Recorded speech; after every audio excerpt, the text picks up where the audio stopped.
मित्रों, श्री कृष्ण आखिर क्यों चाहते थे अभिमन्यु का मृत्यु?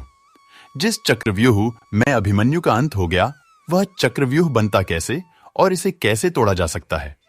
आज की इस वीडियो में इस सारे सवाल का जवाब मिलने वाला है। तो मित्रों, वीडियो आगे देखने से पहले चैनल को सब्सक्राइब जरूर करना।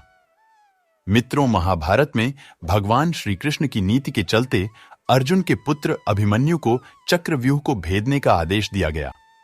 यह जानते हुए भी कि अभिमन्यु चक्रव्यूह को भेदना तो जानते हैं, लेकिन उससे बाहर निकलना नहीं जानते।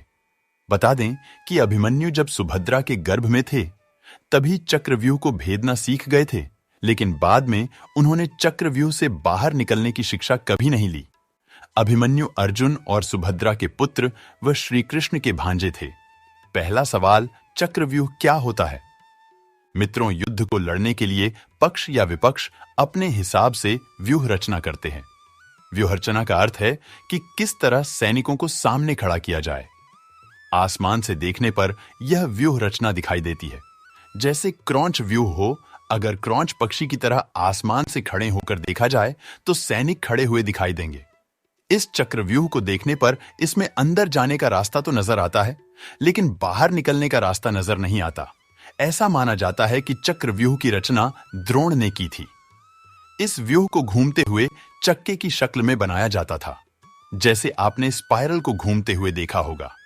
कोई भी नया योद्धा इस व्यूह के खुले हुए हिस्से में घुसकर वार करता है या किसी एक सैनिक को मारकर अंदर घुस जाता है। यह समय क्षण भर का होता है, क्योंकि मारे गए सैनिक की जगह तुरंत ही दूसरा सैनिक ले लेता है। योद्धा में मरने पर चक्रव्यूह में उसके बगल वाला योद्धा उसका स्थान ले लेगा। वो इसलिए क्योंकि सैनिकों की पहली कतार घूमती रहती है। जब कोई अभिमन्यु जैसा योद्धा व्यूह की तीसरी कतार में पहुंच जाता है, तो उसके बाहर निकलने के रास्ते बंद हो जाते हैं। यदि वह पीछे मुड़कर देखेगा तो सैनिकों की कतारबद्ध फौज खड़ी होगी। व्यूह के घुस जाने के बाद अब योद्धा चौथे स्तर के बलिष्ठ योद्धाओं के सामने खुद को खड़ी आता है। इस चक्रव्यूह में योद्धा लगातार एलडी याचते हुए अंदर की ओर बढ़ता जाएगा और थकता भी जाएगा। लेकिन जैसे जैसे वो अंदर तक पहुंचेगा, अंदर के जिन योद्धाओं से उसका सामना होगा वो थके हुए नहीं होंगे। ऊपर से वे पहले वाले योद्धाओं से ज्यादा शक्तिशाली व ज्यादा अभ्यस्त भी होते हैं। शारीरिक और मानसिक रूप से थके हुए योद्धा के लिए एक बार अंदर फंस जाने पर जीतना या बाहर निकलना बहुत ही ज्यादा कठिन हो जाता है। अभिमन्यु के साथ यही हुआ।